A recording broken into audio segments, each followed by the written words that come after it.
all started on a regular Monday morning, just like any other. I walked into the office, coffee in hand, ready to tackle the week ahead. But then, there was something different in the air that day. Something I couldn't quite put my finger on. It felt like there was a shift, a tension brewing just beneath the surface. And there he was, sitting in his usual spot in the conference room. My brother, Greg. Greg wasn't just my sibling. He was my co-worker, and honestly, that made things complicated. Sure, we'd always had our sibling rivalry, but I never expected it to spill over into our professional lives. I didn't mind the fact that he got promoted faster than I did, or that he had more people in the office who liked him. After all, we had different strengths, and I didn't need the extra attention, but something changed when he started taking credit for things that weren't his. Little things at first, easy to overlook, but then it became a pattern, a disturbing one. It was subtle at first. During meetings, he would casually throw in my ideas, rephrasing them as his own, and everyone would nod along, none the wiser. I'd raise an eyebrow, but I never said anything. I just let it slide. After all, we were family. Surely he didn't mean any harm. But then, one day, the thing that broke me happened. We had a major presentation coming up, a big one for a project I'd been working on for months. I had put in hours of research, late nights, and countless revisions to make it perfect.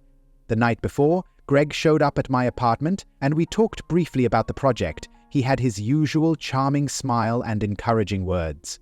I was convinced he was rooting for me. But the next day, when we were presenting to the board, something changed. There I was, outlining all the details of my hard work, when Greg, sitting beside me, casually slid in and started taking credit for the entire concept. He didn't even look at me, didn't even give me a chance to speak up. It was as if I didn't exist in that moment.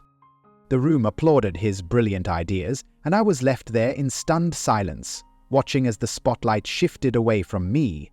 My ideas, my work, suddenly his. The betrayal stung harder than I expected. He knew exactly what he was doing, and it was clear he was playing a dangerous game. And I realized, in that exact moment, that I wasn't going to let him get away with it anymore. He had no idea what he had just set in motion. Growing up with Greg wasn't exactly easy, but it wasn't as bad as people might think. We had our fair share of typical sibling rivalry, but nothing that would make you think we'd end up here. Him trying to ruin my career. We were close when we were kids, always together, always looking out for each other. But as we got older, things began to shift. And, looking back, I should have seen the signs much earlier. And I was always the quiet one, the introspective one. I enjoyed books more than sports, and while Greg was the life of every party, always surrounded by friends, I preferred to be more low-key. We balanced each other out, or at least, that's what I thought. Greg thrived in the spotlight, in the center of attention. I, on the other hand, preferred the background. And that was fine, or at least, it was fine until we started working together. It wasn't always this way, of course. At first, working with Greg had its perks. We shared the same goals, the same values. We both wanted to succeed, both wanted to climb the corporate ladder. I respected him. He was charming, ambitious, and had this natural ability to make people like him. I admired that about him. It was a quality I lacked, but I didn't mind. After all, we were a team, right? Then, the promotion came. Greg was offered the job I had been gunning for. Same position, same pay, same responsibility. I remember the day he got it like it was yesterday. He came into the office grinning from ear to ear, his hands holding the official offer letter. He looked so proud, so pleased with himself, and, honestly, I tried to be happy for him. But deep down, I was crushed. I'd worked so hard for that position, but when I asked about it, he told me, with a smile that didn't quite reach his eyes, "You'll get your shot one day, sis. Don't worry." I nodded, smiled back, and pretended to be okay, but something inside me broke. Greg had always gotten the things I wanted with ease. Whether it was attention, praise, or now, the position I was sure I deserved. I didn't say anything, though. I told myself I'd prove my worth by continuing to work hard. That was my way of dealing with it. But I wasn't prepared for the subtle changes that came with Greg's new role. At first, it was small things. He'd throw out a casual remark about an idea I had as if it were his own. I brushed it off, telling myself it was just a misunderstanding. But then the misunderstandings started to add up. More and more, I found myself in meetings, listening as Greg repeated ideas I had come up with, never once giving me credit. No, not just that, he would act like it was his big, new innovation. And the more it happened, the more frustrated I became. Still, I let it slide. After all, we were family, right? He didn't mean any harm, I thought. Maybe he just didn't notice. But the last straw came during a meeting that changed everything. The project I had been working on for months, pouring every ounce of my energy into, was presented to the board. It was my baby. I had meticulously planned every aspect, analyzed every detail, and ensured that it would be a success. But when it was time to present, Greg took over, as he often did, and started speaking as though it were his idea. He even went as far as to rephrase my work, presenting it in a way that seemed new and revolutionary. The worst part? Nobody questioned it. The board, the team, they all applauded him. My work, my efforts, were swallowed whole by his confidence, his charm. And that's when it hit me. This wasn't just a series of innocent mistakes. This was intentional. Greg had been undermining me for years, taking credit for things that weren't his, slowly building a reputation on my hard work. And here I was, the quiet one, too afraid to speak up, too afraid to rock the boat. But this time, I couldn't stay silent. I had always known that Greg could be competitive, but I never thought he'd cross that line. Using me, his own family, as a stepping stone to climb higher. And that's when I realized I wasn't just dealing with a sibling rivalry anymore. I was dealing with a betrayal, the worst kind of betrayal. One that went unnoticed by everyone else, but felt like a weight crushing me from the inside. At that moment, I decided I wasn't going to let this go. Not anymore. From that day on, everything changed. The anger I had been swallowing for months started to rise to the surface. It wasn't just about Greg taking credit for my ideas anymore. It was about respect. It was about standing up for myself in a way I never had before. He had crossed a line, and I wasn't going to let him get away with it. I started paying closer attention to everything he did at work. I became hyper-aware of every time he spoke, every time he stole my ideas. I couldn't let it slide anymore. I had to know exactly how far this had gone, how deep his manipulation ran. I began to keep records, small things at first, emails, memos, even casual conversations where he took credit for things he had no right to. But then I thought, I need more. I need something concrete, something that will make the board see what's been happening under their noses. The more I observed, the more I realized something troubling. Greg didn't just take credit for my work. He was also undermining other co-workers, stealing their ideas too. But what bothered me the most was how he manipulated everyone around him. People loved him. They trusted him. He was always charming, always smiling, never showing a hint of the cruelty lurking beneath. He had the perfect persona, the kind of person who could do no wrong. But that wasn't the worst part. The worst part was how he used his position to further his own gain. I started noticing how he'd suddenly assign projects to others. Projects that were actually mine. He'd take credit, and the rest of the team wouldn't even bat an eye. And if anyone questioned him, he had a way of turning the tables, making them look incompetent, making me look paranoid. I had to act. I couldn't just keep watching as he took everything I worked for. I knew that if I confronted him directly, he'd just laugh it off or manipulate me into looking like the villain. I needed a plan. I needed something that would not only make him pay, but show everyone who he truly was. And that's when the idea hit me. If I could gather enough evidence, proof of his manipulation, his lies, and his misuse of company resources, I could expose him for what he really was.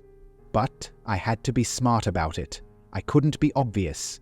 Greg had always been a few steps ahead, and I couldn't let him catch on before it was too late. I started gathering information discreetly. I paid attention to the financial records, the emails, the phone calls, everything. It took time, but I was patient. I started to build a case against him, piece by piece, not just based on my own experiences, but from the mistakes and missteps he'd made with other colleagues. I knew I had something big, something that, if presented correctly, could destroy him. But the deeper I dug, the more I realized something I hadn't expected. Greg wasn't just stealing from me and others. He was setting up a fall guy. He was positioning me as the person who would be blamed for everything if things went south. My stomach churned when I realized it. He had been covering his tracks so carefully I'd almost missed it. But now I could see the entire web he had woven, and I knew that if I didn't act soon, he would use all of this to take me down first. The worst part? He thought he had won. He walked around the office with his usual arrogance, confident that nobody could touch him. He was too far above everyone else, too well liked. He had convinced everyone that he was a genius, a leader. And the more I saw him bask in his success, the angrier I became. I wasn't going to let him win. Not this time. The plan I began to form wasn't just about making Greg look bad. It wasn't about revenge for the sake of revenge. It was about making sure that the people around him saw him for what he really was, a fraud, a liar, a man who had manipulated every person in that office, including me. I wasn't going to let him get away with it anymore. But then, as I continued to gather my evidence, something unexpected happened.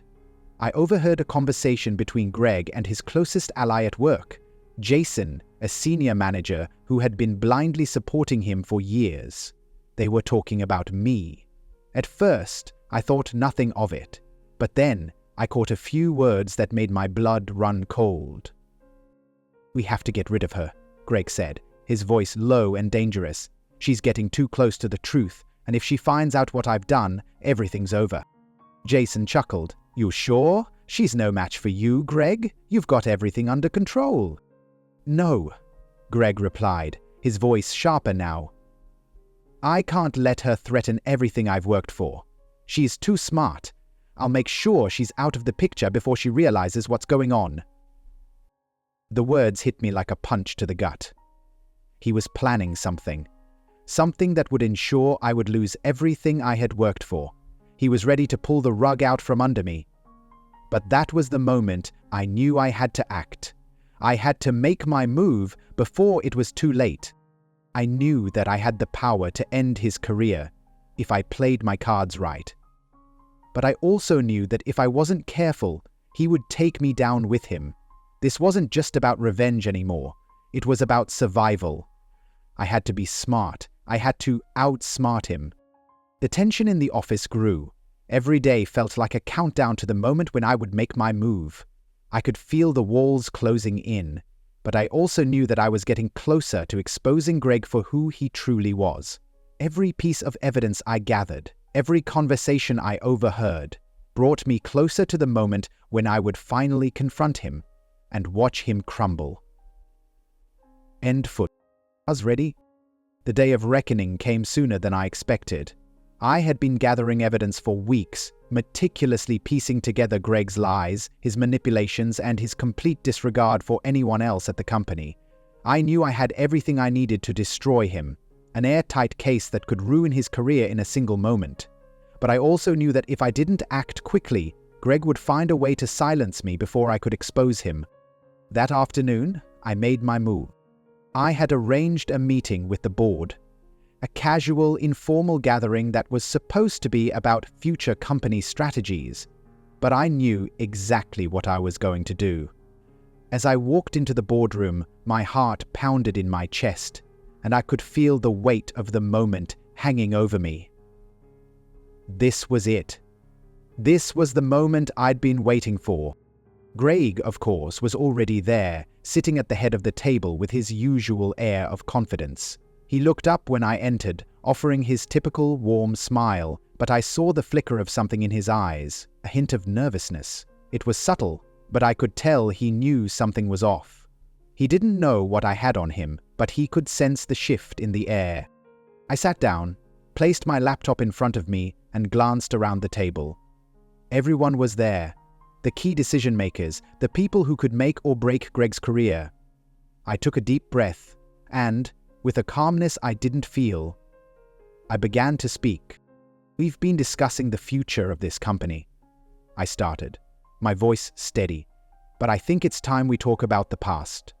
Specifically, about some of the decisions that have been made recently that might not be as transparent as we've been led to believe." Greg stiffened.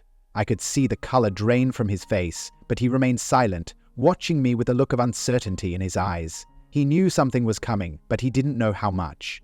Yet, I began to lay out everything. Piece by piece, I presented the evidence I had carefully collected.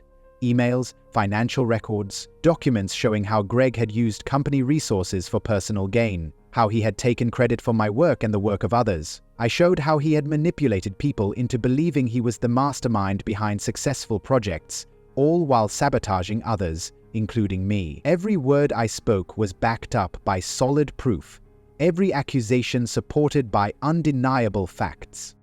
The room grew tense. The board members exchanged glances, some of them looking shocked, others visibly uncomfortable. Greg's confident demeanor was slipping away, his hands clenched on the table, and I saw a muscle twitch in his jaw. Finally, when I thought I had laid it all bare, I took a step forward and dropped the bombshell. "Greg," I said, locking eyes with him, "this company trusted you. They gave you everything, resources, promotions, opportunities, and you repaid them by using your position to manipulate, deceive, and steal. But that's not all, is it? You've been setting me up to take the fall for everything, haven't you? You've been positioning me as the person responsible for the things you've done, putting all the blame on me, hoping that your lies would go unnoticed. But now, the truth is out, and it's time for you to face the consequences." The silence in the room was deafening. Greg's face had gone pale, and for the first time I saw real fear in his eyes. He was no longer the confident, untouchable man he once was. He was a man on the edge, about to lose everything. "Is there anything you'd like to say, Greg?" I asked, my voice cold. "Anything at all?" He opened his mouth to speak, but no words came out. He couldn't deny the truth. He knew it, I knew it, and now everyone in that room knew it. His career was over. The power he had held over everyone in that office, his charm, his manipulation, had been shattered in an instant. "I think we've heard enough," one of the board members said, breaking the silence. "Greg, I'm afraid your actions have left us with no choice. We'll be initiating a full investigation, and based on what we've seen, we're going to have to terminate your position with immediate effect." I saw Greg's body stiffen, his jaw clenched as if he were about to explode, but he didn't say anything. He couldn't. The weight of his guilt and shame had crushed him completely. The reality of his actions was now undeniable. "Pris," he finally muttered, his voice cracking. "You can't do this. I never meant for it to go this far." I couldn't help but feel a slight pang of satisfaction as I watched him beg.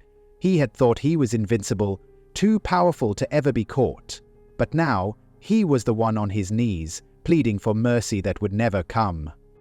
"No one can save you now, Greg," I said. "Not even your charm, not even your lies." And with that, the board members stood, signaling the end of the meeting. Greg was escorted out of the room, his head hung low, his world crumbling around him. He had lost everything, his job, his reputation, his status. It was all gone in an instant. As the door closed behind him, I exhaled deeply. I had done it. I had taken down the man who had tried to destroy me, and I had done it in the most satisfying way possible. With the truth. But I wasn't finished yet. The aftermath was a whirlwind. Word spread quickly about what had happened in that boardroom, and soon the entire company was buzzing. People whispered about Greg's downfall, about how the Golden Boy had fallen so far, so fast. The board started an official investigation, but it didn't take long to confirm everything I had uncovered. Greg was fired, his name removed from every project, every decision. The company was moving on, and he was left behind, discarded like the fraud he was. At first, I felt a strange sense of relief. The weight that had been hanging over me for months, maybe even years, was finally lifted. Greg could no longer take credit for my work. He could no longer use his charm to manipulate everyone around him. I had exposed him for who he truly was, and that felt empowering. But there was something else too. Something I couldn't quite shake. Watching him leave the office that day, I felt a mix of satisfaction and emptiness. He had gotten what he deserved, but I couldn't help but wonder if there was more to it, more to the pain I had been carrying for so long. As the days passed, I focused on my work. My colleagues, the ones who had silently supported me through it all, started to approach me. Some were full of congratulations, others were apologetic for not seeing what Greg had been doing sooner. It felt good to know that people were beginning to recognize the truth. But I also realized something. I didn't need their validation anymore. I didn't need to prove myself to anyone but me. I had already done that. Greg tried to reach out to me once. He sent an email full of apologies and excuses, trying to convince me that he had never meant to hurt me. He said he was sorry for everything and that he had been under pressure. But I didn't need to read his words. I didn't need to hear his excuses anymore. The damage was done, and I had already made my decision. I didn't reply. I didn't need to. I was in control now, and for the first time in a long time, I felt free. As for Greg, he was never the same again. Without his position at the company, without his charming persona to hide behind, he quickly became irrelevant. The power he once had, the power he had used to manipulate everyone, disappeared as quickly as it had arrived. He lost his social standing, his connections, and eventually his friends. No one wanted to associate with someone who had been exposed as a liar and a thief. It didn't take long for him to spiral. Within a few months, he was out of the city, having to start over from scratch. His reputation had been so thoroughly tarnished that no one wanted to take him on, no one wanted to give him a second chance. And while I felt a sense of satisfaction from his fall, there was no real joy in it. Watching someone lose everything can be just as hollow as watching them succeed on stolen merit. But that was his choice. He had made his bed, and now he was forced to lie in it. As for me, I thrived. The freedom I felt after all those years of watching Greg take from me was liberating. I was no longer the shadow of someone else's success. I stood on my own, and I earned everything I got. No one could take that from me anymore. In the weeks that followed, I was given more opportunities at work, projects, promotions, and the recognition I had always deserved but never received. My co-workers finally saw me for who I really was, a dedicated, hard-working professional, not the person Greg had painted me to be. I felt respected, seen, and heard. I had won. The best part? I knew Greg was watching from the sidelines, seeing me rise as he fell. He had tried to make me the scapegoat, tried to use me to further his own career, but in the end, he had only helped me grow stronger. I had gotten the last laugh, and it felt better than anything I could have imagined. The last time I heard from him was a final, pathetic message. He told me he was trying to get his life back together, trying to find a new job. It was clear he was desperate, but I didn't respond. I didn't need to. I had won, and that victory was mine alone. The office became quieter after that. People no longer whispered about Greg's rise to power or his downfall. They started to focus on their own work, their own goals. The company moved on, and so did I. The day I received my official promotion, I stood in front of the mirror, smiling at the reflection staring back at me. The woman who had taken control of her life, taken control of her career. No more hiding behind shadows. No more letting someone else take what was mine.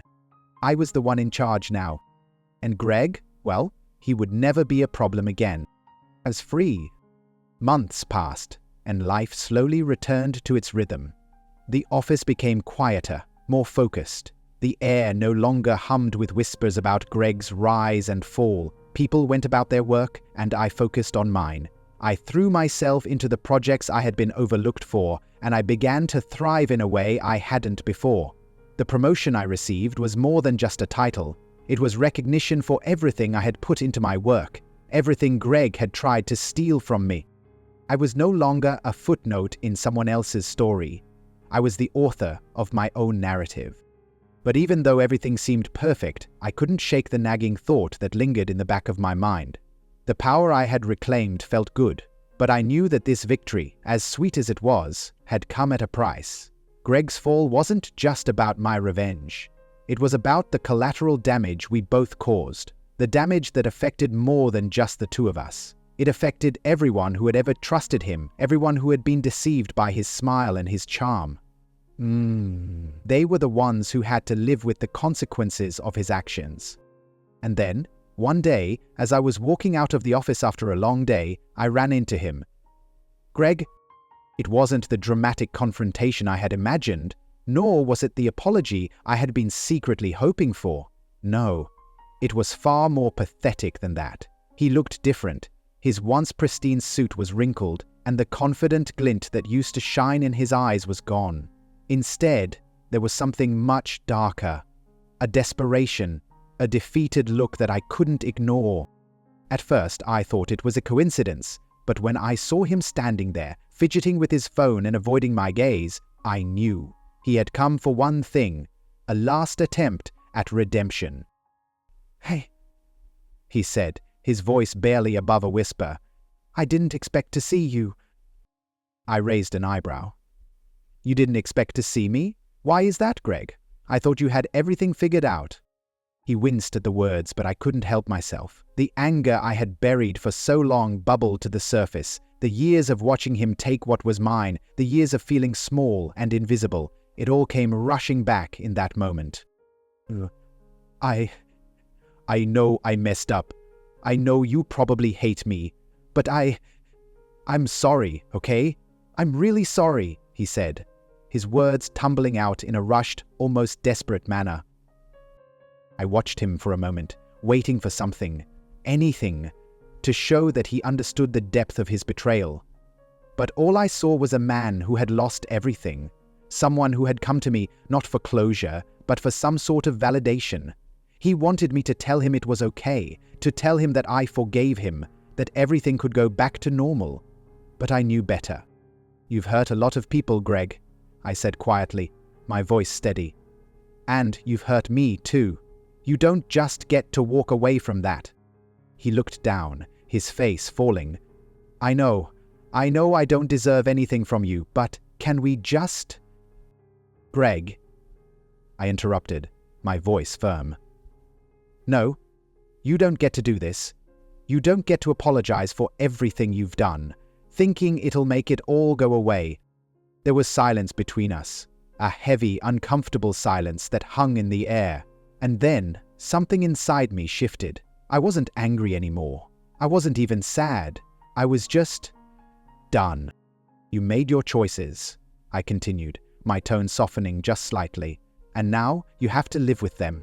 But I'm not going to let you make me feel guilty for your mistakes. I've moved on, Greg. You need to do the same." He nodded, his shoulders slumping as if the weight of his own failure had finally hit him. I get it. I really do." His voice cracked, and for a moment I almost felt pity for him. But I knew better. Pity wouldn't change anything. "I don't want your apology," I said. "I just want you to leave me alone."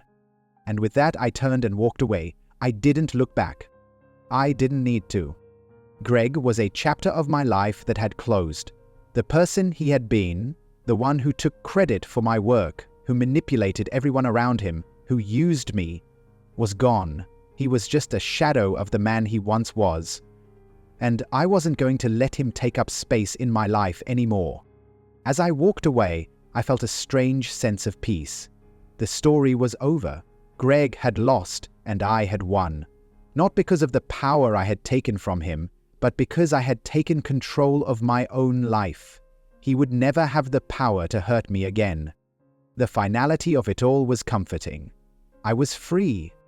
And I knew, without a doubt, that I would never let anyone, especially Greg, take that freedom from me again.